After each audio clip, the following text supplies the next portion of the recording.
que a gente vai conversar hoje? A gente vai conversar de uma situação muito importante no nosso consultório, que é resolver estomatites. Porque estomatites acaba sendo uma denominação genérica muito ampla, que envolve um número muito grande de lesões, que tem diferentes tratamentos, que tem diferentes comportamentos, mas que guardam um ponto em comum na sua essência, muitíssimo importante. Esse ponto em comum que as estomatites têm é serem processo inflamatório. Só que nós temos a nossa noção muito clara, muito bem fundamentada lá, que inflamação é um processo que a gente precisa identificar a causa e precisa remover essa causa para que nós tenhamos sucesso no tratamento do paciente que tem inflamação e, mais importante ainda, nós não tenhamos recidivas. Porque a recidiva é algo sempre desagradável, nem sempre a recidiva é possível de ser evitada, mas quando a gente está tratando de situações inflamatórias, identificar esse agente causal, esse gatilho do processo inflamatório, esse fenômeno que está sendo capaz de gerar mediadores químicos, e esses mediadores químicos vão atrair as células para lá, e essa população celular, seguida dos eventos vasculares, ou então proporcionada a sua chegada lá devido aos eventos vasculares que foram induzidos por esses mediadores químicos, vai ter a instalação do processo lá. E quando a gente não consegue identificar esse agente causal, e aí ele pode ser de diferentes naturezas, nós temos o risco do problema recidivar. Então, tem algumas situações que a condução desses casos de estomatites, ele é cirúrgico, você vai ter que remover a lesão porque ela cresceu, ela proliferou. E se não houve essa preocupação, então, de você identificar o agente causal, você está muito mais exposto, ou o seu paciente está muito mais exposto a que a lesão recidive. E isso nunca é agradável, nunca é legal, você tem que tratar de novo. Tem situações, então, onde essa recidiva, ela faz parte justamente da natureza daquele processo que você está tratando, por isso vai ter um risco maior, mas tem aquelas situações que nós somos capazes de identificar isso, de atuar sobre esse agente causal, não só fazendo a remoção da lesão, mas corrigindo esse outro fator para que você não tenha a ocorrência de recidivas. Isso é o passo a mais do processo do tratamento das estomatites. Qual é o passo inicial no processo? O passo inicial é você ter um diagnóstico apurado, né? Você conseguir fazer o diagnóstico diferencial das estomatites e não tratar todas elas da mesma maneira e nem chamar tudo de estomatites. O segundo passo para você fazer isso assim com muito sucesso no consultório é justamente você estar ligado nesse agente causal que pode estar presente para cada uma das situações, a gente vai discutir isso aqui, ir atrás dele, identificar e remover. Muitas vezes esse agente causal ele depende exclusivamente de uma odontologia de boa qualidade e a gente precisa perceber isso para que a gente consiga resolver as estomatites de uma maneira efetiva, com menos chance de recidiva, no menor tempo possível. Então, pessoal, vamos pegar a ponta do processo, a ponta inicial lá. Quando a gente faz a anamnese do paciente, às vezes o paciente vem com uma queixa dentária, uma queixa odontológica, e essa pergunta sobre lesões inflamatórias recorrentes, tipo afta, herpes, candidíase, ela deve estar na nossa anamnese, e não é por curiosidade, é justamente para que nós possamos oferecer tratamento para o paciente.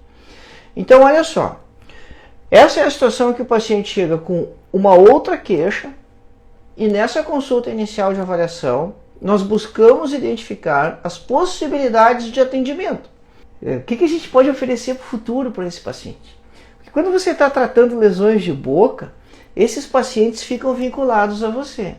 Os pacientes que vêm com outra queixa para o consultório e você identifica alterações bucais, ou eles têm isso presente lá na anamnese, quando você faz a pergunta se costuma ter quelite angular. Claro, você não vai perguntar para o paciente se ele tem quelite angular, né? Ele não vai entender. Então você vai perguntar se ele tem feridinhas que costumam sair no canto da boca, principalmente pacientes que usam próteses, se ele costuma fazer herpes, né, aquelas lesões bolhosas, isso para você poder identificar suas possibilidades de atendimento futuro, porque as estomatites, nessas situações, você vai trabalhar identificando o agente causal, você vai atuar sobre ele, mas você sabe que tem muitas dessas patologias que elas são recorrentes, que elas não têm cura. Então você saber isso do paciente, quando ele vem procurando você para outro atendimento, é muito importante. Então não é simples ou mera especulação, mas é sim para que você possa oferecer uma ajuda mais efetiva, um atendimento diferenciado, mas você também perceba o lado do negócio. Você perceba também o lado do business, de possibilidades de atendimento, porque estomatites é o que a gente mais faz no consultório, sem dúvida nenhuma. A gente vê um foco muito intenso nas questões de prevenção de câncer de boca, questões de prevenção de câncer de lábio, principalmente quando a gente publica conteúdo, mostra na mídia social, porque são lesões onde o impacto dessas doenças, do câncer, ele é muito mais grave. Mas, ainda bem, para os pacientes principalmente, né, graças a Deus, isso é o que menos aparece dentro da epidemiologia total das lesões de boca que nós estamos tratando.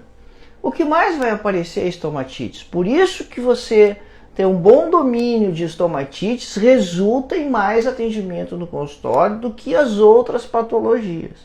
O que não pode é a gente negligenciar esse filão de atendimentos, né, e todo esse recurso possível que nós temos aí de ajudar os pacientes, porque a gente sabe que algumas delas são cíclicas, né? Então, eventualmente você joga naquela assim, isso vai passar com o tempo, e não executa um tratamento que diminua esse tempo, que abrevie o processo, ou que ainda torne ele muito mais confortável, porque você é capaz de, por exemplo, tirar a dor do paciente, ou ainda evitar que o paciente perca compromissos profissionais, porque ele está com as lesões na boca, porque ele está com lesões no lábio, e não está conseguindo atender a sua demanda profissional ou social, ou por causa da dor, ou por causa do aspecto daquelas lesões.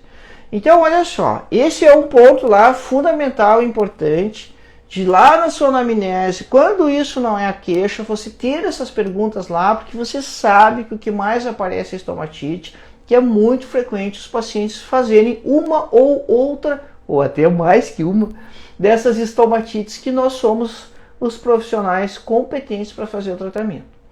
A outra questão é quando o paciente chega no consultório com a queixa da lesão, dessa lesão inflamatória, dessa estomatite, seja ela qual for, e aí, né, a queixa normalmente é afta. Só que nem sempre é afta. Aliás, algumas vezes é afta, outras vezes não é. O grande problema aqui, para mim, assim, né, o desafio pessoal, é quando o paciente chega com uma alteração que ela está terminando de se resolver. Ela está terminando de cicatrizar, ou ele é um paciente que foi encaminhado, e entre o colega fazer o encaminhamento e o paciente chegar para nós, a lesão acabou evoluindo, porque passaram 2, 3, 4 semanas. Às vezes a gente não consegue ver os pacientes na velocidade que a gente gostaria, ainda bem que a gente tem boa demanda, né? Acaba tendo uma fila de espera, um pouco de demanda reprimida, e quando esse paciente chega, às vezes a lesão já evoluiu, ela já está numa fase mais avançada de cicatrização, nessas que são recorrentes, e aí o diagnóstico clínico fica comprometido. A gente pode se confundir, a gente pode errar, e o paciente sempre vai chegar contando a história ou chamando a lesão de afta, justamente porque não cabe a ele fazer esse diagnóstico diferencial. Esse diagnóstico diferencial é nós que temos que fazer, mas o aspecto clínico aqui da lesão ele é muito importante, junto, é claro, com a história que o paciente vai contar, né? Como é que a lesão começou, há quanto tempo está evoluindo, se ele já teve outras, se essas outras foram no mesmo lugar, se mudavam de lugar. São todos dados muito importantes para a gente orientar o raciocínio clínico para ter precisão no diagnóstico. Por quê, gente? Porque aí é o seguinte, olha só, o paciente está chamando tudo isso de afta, nós precisamos corrigir isso, não podemos deixar que os pacientes perpetuem esse erro e nem nós também fazermos isso e chamar todas as lesões bucais de afta ou chamar todas as lesões bucais de estomatites. Porque você vai ter que adotar medidas terapêuticas, você vai ter que adotar tratamentos diferentes. Olha só, a gente começou a conversa dizendo que estomatites é um termo que descreve muitas situações inflamatórias e que a gente precisa ser ardiloso, perspicaz o suficiente para identificar a causa desse processo inflamatório. E acontece que essas diferentes estomatites vão ter diferentes causas. Por isso que você não pode tratar tudo do mesmo jeito. Por isso que o método de tentativa, quando você padroniza uma medicação e esquece a natureza daquela estomatite que você está tratando, acaba não te dando resultado bom para todo mundo. E se você não tem resultado bom quando você institui uma medida terapêutica, você acaba se frustrando ou você acaba não tendo segurança para cobrar do paciente. E esse tratamento, é óbvio que ele tem que ser cobrado, você precisa ser remunerado, mas você precisa entregar o produto. E entregar o produto, nesse caso, é o tratamento adequado. Então, quando você começa a ter uma única medicação e começa a usar essa única medicação para todos os casos, ela vai funcionar quando ela se aplicar àqueles casos. Então, olha só, trocando em miúdos, tá? Trocando em miúdos. Vamos separar aqui estomatites em pelo menos 3 grandes grupos. Você tem aquelas alterações inflamatórias que elas são de natureza autoimune. Onde é que está a causa do processo inflamatório numa doença, numa estomatite autoimune? Ela está no próprio sistema imunológico. Ele que se confunde e acaba produzindo a lesão. Então, quando você pega essas lesões de natureza autoimune e trata elas com antibiótico, trata elas com, por exemplo, aciclovir, que é uma medicação para vírus, ou trata essas lesões com algum anti-inflamatório não esteroidal, você não vai ter resultado. Ou seu resultado vai ser muito pobre. E aí, a gente tem a mais comum de todas nesse grupo aí das autoimunes, que é a afta, e você tem até aquelas que, na minha prática, na minha experiência assim, profissional, para mim, elas são as mais difíceis de serem tratadas. Que é aquelas coisas lá, pênfigo e pemphigoide. Inclusive o diagnóstico é difícil, mas graças a Deus, elas são as mais difíceis de aparecer, elas são as mais raras. Talvez, se você faça a clínica geral, você não vai pegar um caso de pênfigo e pemphigoide. E sorte sua, porque são casos difíceis de serem conduzidos, já são casos difíceis de serem diagnosticados. No meio do caminho, você tem aí o líquen plano, que é uma situação muito comum, não tão comum quanto a afta, mas bem mais comum do que pênfigo e pemphigoide, e que muitas vezes a gente não vê, pessoal, a gente não enxerga. Porque é aquelas placas brancas que estão na mucosa jugal, na língua, nunca é uma lesão única, isso tem mais, às vezes está na gengiva, aí chama mais atenção. Às vezes tem aquele aspecto da gengivite descamativa, mas cara, a gente precisa enxergar isso, porque aparece bastante. A gente tem que estar ligado. E eu recebo muitos encaminhamentos de pacientes de líquen que o colega manda para mim como leucoplasia. E a leucoplasia é uma mancha branca idiopática. E você olha a boca do paciente, tem líquen por tudo. Às vezes não é por tudo, né? Às vezes está só na mucosa jugal do outro lado também, daquilo que foi diagnosticado como uma leucoplasia. Mas isso é simples de ser feito, pessoal. Isso é diagnóstico clínico. É anamnese, você não precisa de exames complementares. Líquen plano, na grande maioria das vezes, ele tem um aspecto clínico tão característico que você não precisa nem fazer biópsia para estabelecer esse diagnóstico clínico. Claro, já tem que ter visto um pelo menos, né? Mas depois que você vê um, V2, V3, você aprende a fazer esse diagnóstico clínico. E sempre vai ter o recurso de fazer a biópsia caso você fique com dúvida. Então, nessas situações que você vai estar frente a lesões autoimunes, a primeira questão importante é você usar a medicação correta para isso, mas também você decidir o momento. Se precisa medicação naquele momento, porque você sabe que quando você está tratando de processos autoimunes, você consegue abreviar crises, você consegue diminuir sintomatologia, você consegue fazer que as coisas andem mais rápido, mas não tem cura. Não tem cura definitiva para isso. Você tem cura às vezes para o episódio, como é o caso da afta, mas vai ter recorrência no futuro. E aliás, essa é uma informação muito importante da gente dizer para o paciente, né? Às vezes o paciente vem com uma expectativa muito alta de que é um problema que pode ser resolvido definitivamente, porque tem muitos problemas da boca que realmente a gente consegue resolver definitivamente, mas tem outras situações que não vai ter cura, mas a gente vai conseguir melhorar porque tem tratamento. E o tratamento abrevia a crise e melhora a sintomatologia. E aí assim, quando você deixa de fazer o tratamento, você deixa de entregar o produto, você deixa de ganhar dinheiro. Justamente porque não fez o atendimento, né? Ou negligenciou, ou deixou aquilo para que o tempo acabasse resolvendo o problema, né? A afta vai curar em 2 semanas, mas você pode diminuir isso, você pode dar conforto, lembrando sempre da etiopatogenia do processo. Então esse é o primeiro grande grupo assim de lesões, tá? As lesões de estomatites que são autoimunes. E aí esses 3 exemplos dentro desse grupo são os mais simbólicos, né? Você tem a afta, que é o mais comum, que mais aparece, o líquen, que normalmente é assintomático, mas precisa ser diagnosticado por 2 questões particulares aqui. Então agora vamos passar para o próximo degrau, né?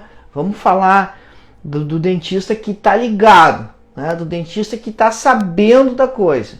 Se você surpreende aquelas manchas brancas na mucosa jugal do seu paciente, na borda da língua, na gengiva, aquilo é placa estriado, é placa ou é estriado e não é uma só, você precisa mostrar para ele. E aí você ganha o paciente, principalmente se é assintomático, né? Esse paciente vai ser eternamente grato a você. E aí você ganha o paciente, você está mostrando um problema que ele não sabia que tinha e você vai explicar para o paciente o que estava acontecendo ali, o que ele viu, o que você viu. E você sabe que há 2 consequências importantes. E aí sim, né? Você tem que estar ligado nisso. Senão, cara, na próxima consulta desse paciente, vai lá, dá uma olhada nas suas anotações, dá uma olhada no conteúdo do curso Curar Transforma. Tem a aula gravada lá no curso Curar Transforma de estomatites, que eu falo de líquen plano e explico bem direitinho esses 2 detalhes, que é o paciente saber que aquilo pode ser uma manifestação de hepatite C. Aí você precisa investigar essa questão. Muito simples fazer isso, muito simples. E é muito simples mostrar para o paciente que você está preocupado com o problema de saúde sistêmica dele, fazendo essa investigação, né? Você vai pegar o receituário e vai escrever ali: solicito anti-HCV para esse paciente de líquen. E aí, se ele tiver hepatite C, que é uma doença silenciosa, aí sim ele vai para o médico para fazer o tratamento. Mas olha a importância do dentista nessa história. E como eu citava antes, assim, a quantidade de pacientes que eu recebo de líquen com o diagnóstico do colega lá, como leucoplasia, ela é enorme. Ela talvez seja 70%, 80% dos casos de líquen plano que eu recebo no consultório. Vem com essa indicação equivocada de leucoplasia e às vezes o colega até já diz o que eu tenho que fazer, né? O colega manda o paciente e já diz lá que ele quer que faça uma biópsia. Cara, essa decisão eu vou tomar depois que eu fizer toda a avaliação completa do paciente, se realmente vai precisar biopsiar ou não. E a segunda coisa muito importante do líquen aqui, a terceira, porque a primeira é enxergar, gente. A gente tem que enxergar isso, aparece bastante, a gente tem que enxergar. É saber que o paciente que tem líquen, ele tem chance maior. Olha só, a gente tem que ter muito cuidado quando fala disso, para não entender errado. O paciente tem risco maior para o câncer de boca. É diferente de dizer que o líquen plano vira câncer. Não é isso. O paciente tem mais cartões da loteria. Ele tem mais chance de ser sorteado. O líquen acelera a renovação do epitélio. Né? É bonito dizer isso, né? Acelera o turnover. Acelera o turnover do epitélio porque faz mais mitose ali. E aí está mais sujeito a ter erros na cópia do material genético. O câncer depende desse erro na cópia do material genético para aparecer. Então, é um paciente que vai casar com você. é um paciente que de tempos em tempos vai ter que vir no consultório fazer novas consultas, e aí você precisa ter uma reconsulta estruturada também, né? A reconsulta não pode ser só uma olhadinha, justamente porque essa reconsulta gera dinheiro para o consultório.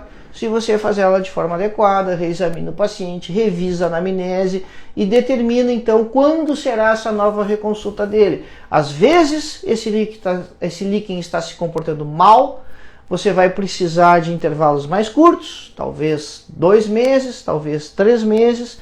Por outro lado, você vai ter muitos casos que vão ser assintomáticos e esse paciente pode voltar a cada 6 meses, e até casos que ele vai ficar tão discreto que pode voltar uma vez por ano. Vai sumir? Grande questão, né? Essa pergunta é uma pergunta que os pacientes fazem com muita frequência, assim, né? Isso aí vai usar o remédio agora, né? Vou usar o corticoide e aí eu vou ficar curado? Não, cara, você não vai ficar curado. A gente vai usar a medicação, no caso do líquen, quando ele está ulcerando, quando ele está atrófico. Você vê aquelas áreas vermelhas associadas com o branco, mas não vai ter cura definitiva do líquen pelo uso da medicação. Num determinado momento, não sabe quando, isso é imprevisível, aqueles linfócitos que estão embaixo da mucosa lá, fazendo essa agressão, são os linfócitos que fazem isso, eles vão embora. Eles cansam da parada e vão embora. Só que a gente não tem interferência medicamentosa ainda sobre esse processo, para fazer com que isso aconteça. É diferente, por exemplo, quando o paciente tem afta, você vai usar laser terapia, você vai usar um corticoide tópico na afta, e você vai reduzir o processo, e você vai fazer com que as coisas aconteçam mais rápido, e aquela afta fecha. Dependendo do tipo de tratamento, aí que tem muita gente muito otimista, né? Tem gente que diz que se faz um determinado tipo de tratamento com afta, os intervalos acabam ficando mais espaçados ou não.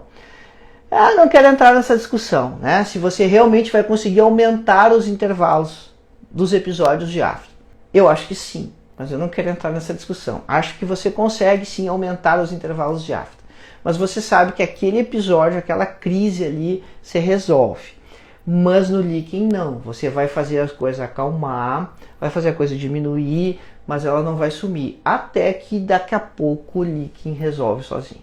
Porque a estômato te faz ver a odonto além dos dentes, faz tu enxergar mais do que os dentes, faz tu enxergar realmente a odontologia como uma profissão da área da saúde. E isso vai ter bastante impacto na tua prática, na tua atuação profissional, sem dúvida nenhuma.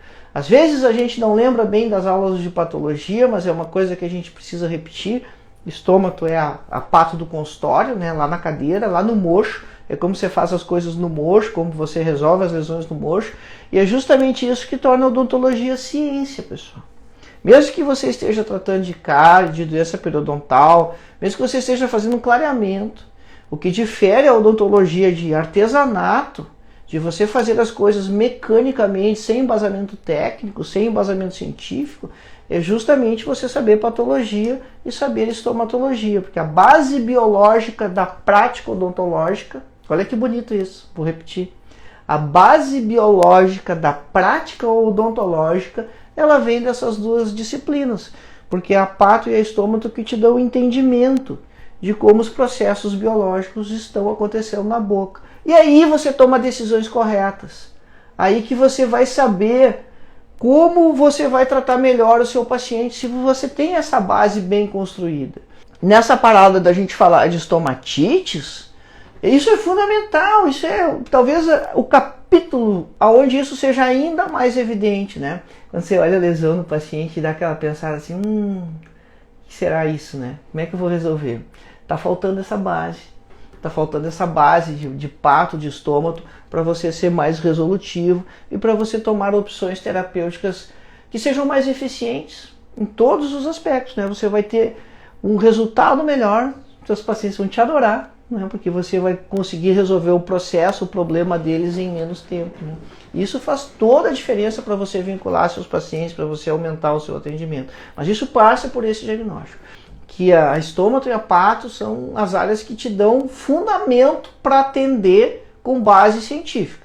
Para você não fazer artesanato simplesmente, né? Não aprender a técnica e aprender a reproduzir a técnica. Nada a ver, nada contra artesanato, não é isso, né? É que se você está fazendo uma profissão que é uma ciência da área da saúde, esse embasamento é fundamental para você fazer as coisas com discernimento e atender os seus pacientes com muito mais categoria, né? É isso que é a odontologia de excelência, né? Você não ter só a habilidade técnica de executar o procedimento, mas você saber a lógica do processo, saber como as coisas acontecem, é isso que te faz ter melhores resultados, sem dúvida nenhuma. Dentro dessa história, quando você está tratando das lesões autoimunes, né, aqui a gente fecha, então, de certa forma, esse pacote. Mas você vai ter, dentro dessa questão das estomatites, aquelas situações onde o agente etiológico está determinado. Por exemplo, na candidíase e no herpes. Dois agentes etiológicos diferentes, dois patógenos, um é viral, o outro é fúngico, mas cai de novo no grupo das estomatites. Então olha como isso é algo muito genérico, que você acaba misturando as coisas. Você não, né? Você está aqui aprendendo a separar justamente isso, mas que você tem chance de tratar as coisas de forma adequada. Entramos então no grupo das estomatites, que você tem um agente específico e aí você precisa identificar. Você não pode fazer que nem às vezes a gente vê paciente que chega prescrito com um anti-inflamatório, um antibiótico e um analgésico, né, cara? Poxa, esse é sinal que você não sabe o que está fazendo ali. Então, às vezes vem com a ciclovir junto, né? Às vezes vem com 4 medicações prescritas, né? O cara abre o leque assim e dá tiro para tudo que é lado, para ver se acerta em alguma coisa.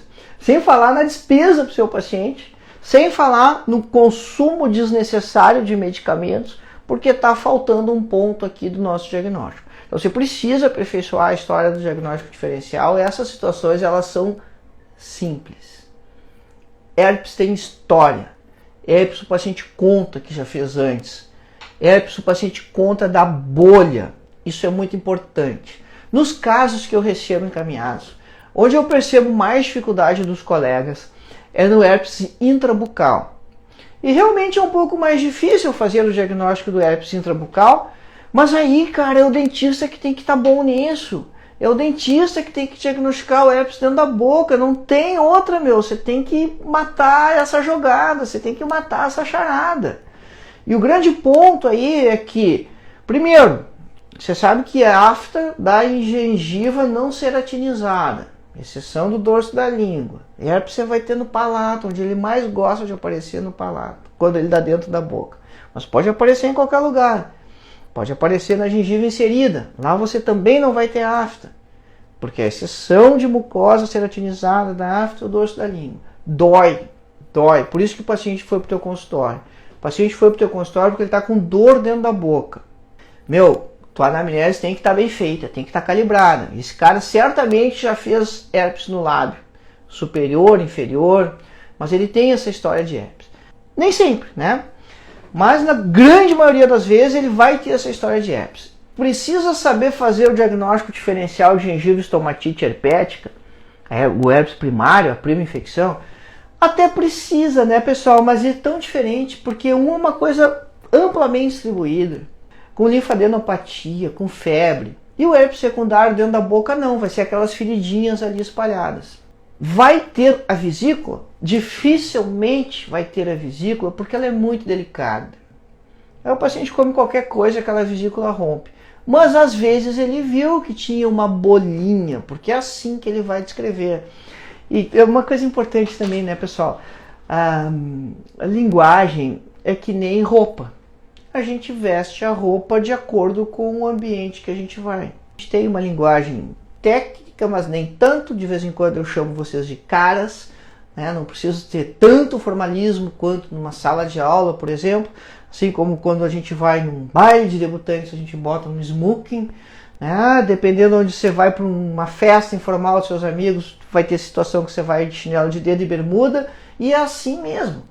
A gente se veste de acordo com a ocasião. E a nossa linguagem ela tem que ser assim também, né? É muito ruim a gente querer impressionar o paciente sendo pedante, com linguagem extremamente técnica que ele não consegue nos entender. É muito importante você tentar filtrar o grau de entendimento que seu paciente tem, À medida que o tempo vai passando, você vai fazendo mais consultório, vai atendendo mais gente, o paciente te dá bom dia, você já sabe como conversar com ele. É algo que você tem que desenvolver. Isso também traz muita diferença para o consultório, né? Tu botar a roupa certa da linguagem para conversar de forma adequada com o seu paciente. E aí, então, essa história de vesícula para o herpes é um exemplo muito típico disso. Você falar vesícula, o paciente fica meio perdido, né? Às vezes nós ficamos meio perdidos, às vezes a gente se perde na questão das lesões fundamentais, né? Vesícula, bolha. Então simplifica as coisas, né? Conversa com o teu paciente do jeito que ele vai te entender para te dar a informação correta. Pergunta para ele se tinha bolinhas ali antes de aparecerem as feridas. E aí começou a dor. E aí você matou a charada. Matou a charada. Às vezes o raciocínio clínico para fazer o diagnóstico diferencial parece uma estrada que não tem fim, né? Que você vai caminhar horrores. Mas na maioria das vezes são 2, 3 perguntas que abrem as suas hipóteses, né? Que tira o resto fora da jogada. Bom, ele não sabia. Bom, aí você nem examinou ainda, né? Aí você vai fazer o exame, vai ver, vai conversar e vai ver aquele aspecto clínico, e aquelas múltiplas úlceras ali, muito pertinho, a história da dor, a história da evolução rápida. E aí, como é que você vai tratar? Tem mais de um jeito de tratar. Existem várias medicações, né? O mais comum delas é o aciclovir, mas tem o panciclovir, fanciclovir, tem um monte aí. A família é grande e você pode usar laser terapia e você pode usar a associação desses métodos. Aí você está tratando aquela forma clássica, que não é a intrabucal, que essa é então aqui eu percebo que os colegas têm mais dificuldade no diagnóstico, mas o herpes labial. Aí você pode usar pomada? Pode, funciona? Funciona. Comprimido funciona melhor? Na minha experiência, eu não tenho dúvida disso. O comprimido funciona muito melhor. E se você associar comprimido e laser terapia, melhor ainda. Aí você precisa ensinar alguma coisa para o seu paciente, você precisa agregar valor para ele reconhecer que seu atendimento é importante. Você diga para ele que quanto antes começar a tratar, menos tempo vai durar a crise, que talvez você consiga oferecer para ele uma forma de tratamento, se ele vier rápido, que ele nem chegue a formar bolhas. Você tem que estar bem treinadinho nessa jogada aí e o paciente saber que você tem sim condições técnicas de atender ele, oferecendo esse recurso dele nem evoluir para a fase de bolha, e se ele não evoluir para a bolha, ele não evoluir para a crosta. Como é que é? Lembra que eu falei, você tem que saber pátio, estômago para não fazer artesanato, para você não decorar os protocolos de laser e repetir sempre os mesmos protocolos em todo mundo. Você tem que saber o que você está fazendo. E no caso do herpes, a pessoa está com o vírus lá, o vírus entrou para dentro do ceratinócito. Quem é o ceratinócito? Hein? Quem é o ceratinócito? O ceratinócito é a célula que forma o epitélio. Essa célula lá da camada basal ele vai entrar, porque é lá onde ocorrem reproduções, é lá onde a célula está com toda a estrutura dela disponível. E vai usar o aparato de síntese do ceratinócito para se reproduzir, para fazer mais igual a ele. Antes disso acontecer, quando esse vírus está vindo lá para o ceratinócito, ele está caminhando pelo nervo. E aí é o prurido, é o sinal prodrômico. É nessa fase a melhor fase de tratar. É aí que você tem que dizer para o seu paciente, olha, você começou a sentir a coceria, você vem correndo aqui para o consultório. E aí nós vamos ver quais as formas de tratamento que nós vamos escolher para você nesse caso. Porque depende de onde está acontecendo, né? Se está dentro da boca, se está fora, enfim. Mas, e aí você trata, né? E olha só, resgata com o início do nosso papo. Essa pergunta tem que estar lá na tua anamnese. Quando o paciente te procura no consultório para fazer outra coisa. Você costuma fazer lesões de herpes? Então, aí você avisa eles, olha, tem tratamento para isso, a gente pode abreviar tremendamente a sua crise. Aí ele vai te contar o que ele faz. Vai. Né? Porque quem faz herpes sofre, né? E aí o cara já tem lá algumas coisas que ele faz. Diz, faço isso, faço aquilo. Tá, beleza. Mas dá para melhorar. E aí a próxima vez que você fizer, você marca uma consulta aqui no consultório, a gente vai te ver e vai resolver o teu caso de uma forma muito mais eficiente. Uma metodologia muito melhor. A outra situação aqui, então, é quando você tinha infecção fúngica, que aí era candidíase. E a candidíase você vai ter aquele aspecto esbranquiçado, pseudomembranoso, que não é tão fácil assim de você ver. É o que a gente costuma citar, mas você vai ver esse aspecto branco, daquela nata que você raspa e sai, na criança ou no paciente HIV.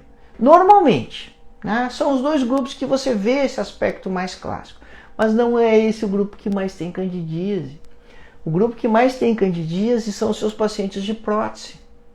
Porque usualmente os pacientes não têm aquele cuidado que a gente espera que eles deveriam ter com a prótese total. E acaba proporcionando o desenvolvimento da candidíase. E aí, como você tem a superfície da prótese ali em atrito com a mucosa do palato, e é onde mais isso aparece, não deixa formar aquela área pseudomembranosa, branca, exuberante, que você raspa a nata e fica aquele fundo vermelhinho, que às vezes sangra, né? Aquele fundo eritematoso. Já está na área eritematosa. E aí você fica em dúvida. Você fica em dúvida se aquilo realmente é candidíase ou se aquilo é estomatite protética. Ou se aquilo é reação ao acrílico.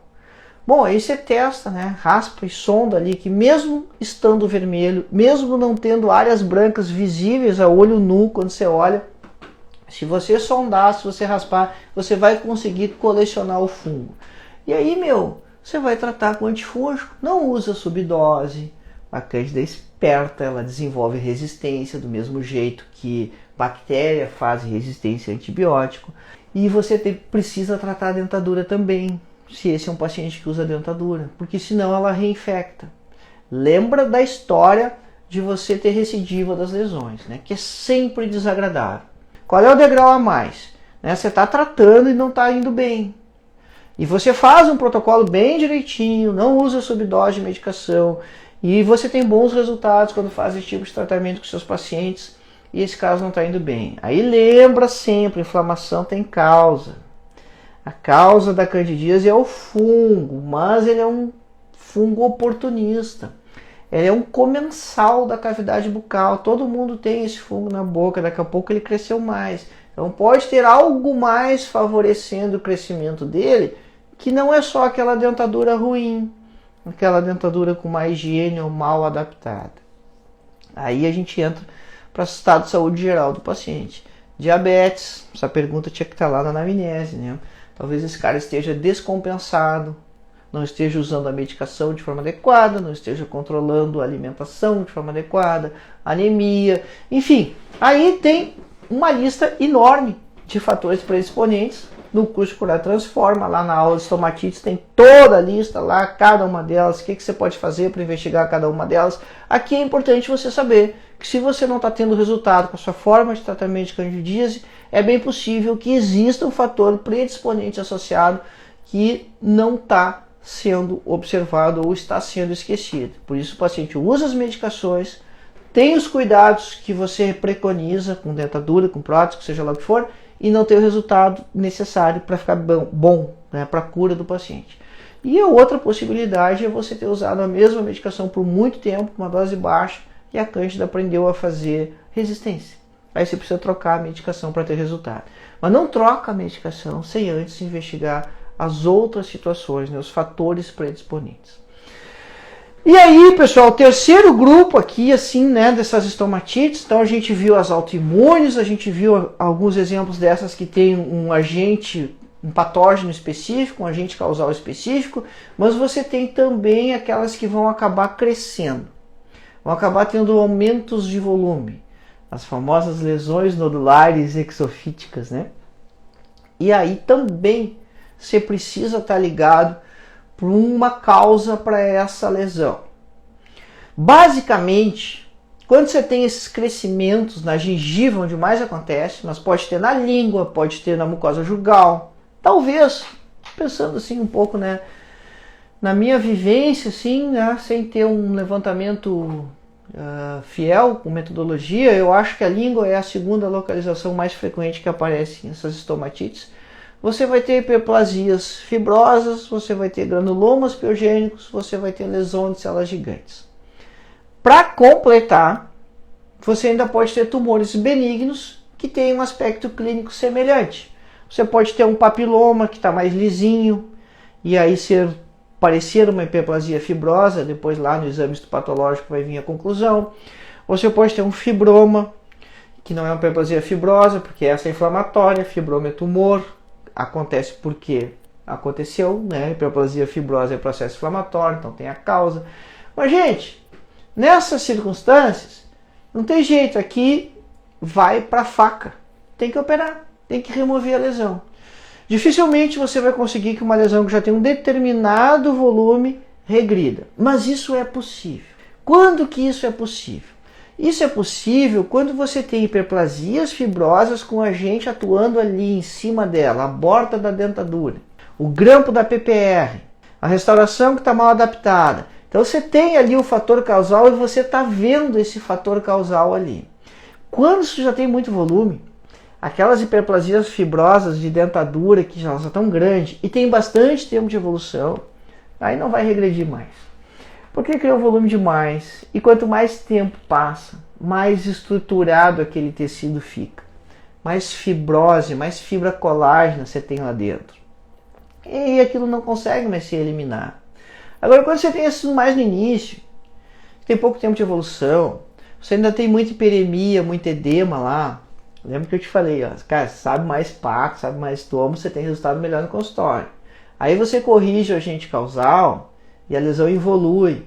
E você salva o paciente da cirurgia. E é algo que você tem que conversar com ele também. Isso, olha, a gente tem algumas condutas clínicas aqui que a gente pode fazer e acompanhar por um período de tempo que é curto, para ver se a lesão vai responder, vai diminuir. Talvez você não tenha que operar a lesão. Mas se a gente não tiver o resultado que precisa ter, aí sim, você vai ter que também fazer a remoção cirúrgica. E uma vez removido, manda sempre para o patologista para você se proteger e ter o diagnóstico conclusivo. Armadilha aqui, ó, granuloma piogênico, tá? Veio esse laudo. Normalmente é uma lesão um pouquinho mais avermelhada, às vezes você tem granuloma piogênico bem pequenininho, assim, ó, volume de uma papila. E aquela papila cresceu ali, está mais exuberante, você vai fazer a remoção, só que é o seguinte, lembra que o granuloma piogênico costuma ser uma reação exacerbada a um trauma de baixa intensidade. Às vezes você tem só a placa bacteriana ali. Pouquinha placa bacteriana, o paciente tem bom cuidado, mas ele responde muito. Às vezes você tem uma quantidade mínima de cálculo, de tártaro. Bastou para que o paciente desenvolvesse o granuloma piogênico. O primeiro você precisa tratar, remover a placa, remover o cálculo, remover o biofilme, fazer a adequação bucal do meio. Senão você vai ter uma chance muito maior de recidiva. Quando eu comecei a trabalhar, no século passado, né? Lá no século passado, meados dos anos 90, tinha uma técnica bizarra. Você tirava o granuloma piogênico, pegava um eletrocautério, eletrobisturi e cauterizava o ligamento periodontal. Gente, isso é crime. Você não tem que fazer isso para ele não recidivar. Você tem que fazer boa odontologia. Boa odontologia você faz tratando a bolsa periodontal, tirando o biofilme. Então primeiro faz a adequação bucal, descontamina o meio. Aí o granuloma piogênico já vai diminuir drasticamente. Se ele é recente, talvez cure. Se ele é na gestante, ele recebe outro nome, granuloma gravídico, mas o processo biológico que está acontecendo ali é o mesmo, e com interferência dos hormônios. Às vezes a gente perde a cirurgia na gestante, que às vezes ela está perto já de ganhar o nenê e tal, aí eu digo para ela assim, ó, seguinte, vamos fazer a adequação bucal aqui, você vai usar a clorexidina também, a gente vai manter isso aqui sob controle, deixa o nenê nascer, deixa passar algumas semanas, quando tiver tudo tranquilinho, você vem, traz o nenê, traz alguém para ficar junto com o nenê aqui e a gente faz a remoção da lesão. E às vezes ele cura, porque aí o nível hormonal volta para o lugar, você tirou o agente causal ali que estava promovendo essa reação exacerbada do conjuntivo e acabou que você não vai ter mais o granuloma piogênico para operar.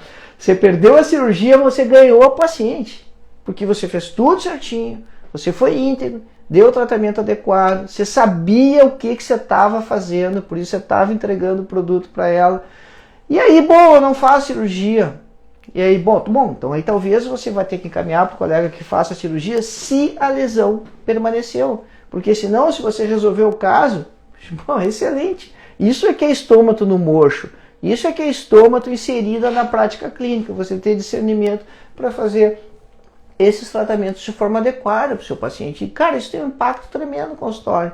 Isso é uma bola de neve. Os pacientes ficam gratos e comentam que você enxerga além dos dentes, né? Você faz uma odontologia integral resolvendo as lesões. E aí aqui, assim, ó, a terceira lesão desse grupo, dessas estomatites que proliferam, ela pode requerer um pouco mais de atenção da gente aí, né? É a estrelinha na estômago no mocho aqui, que é a lesão de células gigantes. Quando ela costuma ser exofítica, assim, que parece uma hiperplasia fibrosa, essa é a menos comum de aparecer no consultório, mas aparecem essas hiperplasias por restauração, por PPR, por dentadura, depois o granuloma piogênico por causa dessas reações. E aí então, a que menos aparece dessa galera toda aí é o granuloma periférico de células gigantes ou lesão de células gigantes. Por que é granuloma periférico? Porque existe uma variante intraóssea. E essa vai ser um achado radiográfico ou ela vai acabar crescendo tanto que vai chegar na boca e vai exteriorizar. Se você tem esses crescimentos nodulares associados a dentes, eles têm um volume razoável, sempre faz uma radiografia periapical. Você ter certeza que isso não é intraósseo e não chegou na gengiva, que isso está só realmente na gengiva para você não ser surpreendido na condução do caso ou quando você for fazer a remoção. Então se liga nisso, uma radiografia periapical. O que você quer ver na radiografia periapical? Nada. Justamente isso. Você quer confirmar que aquilo não é intraósseo. Então você não quer ver imagem nenhuma ali, você quer ver uma imagem sem particularidades, né? Você quer ver a imagem normal. Por que a lesão de células gigantes? Ela pode ser uma manifestação do hiperparatireoidismo. Olha aí o dentista fazendo área da saúde, né? O dentista fazendo atendimento integral. Voltou o laudo lá do patologista com diagnóstico de lesão de células gigantes. Cara, se liga, não acabou, tem mais. Então tem que investigar hiperparatireoidismo. Você pode mandar para o endócrino fazer isso, ou mesmo você solicita ali PTH, né, que é o paratormônio, cálcio, fósforo, fosfatase alcalina. Veio tudo normal, beleza, acabou a história. O paciente não precisa ir adiante, não precisa ir para o médico.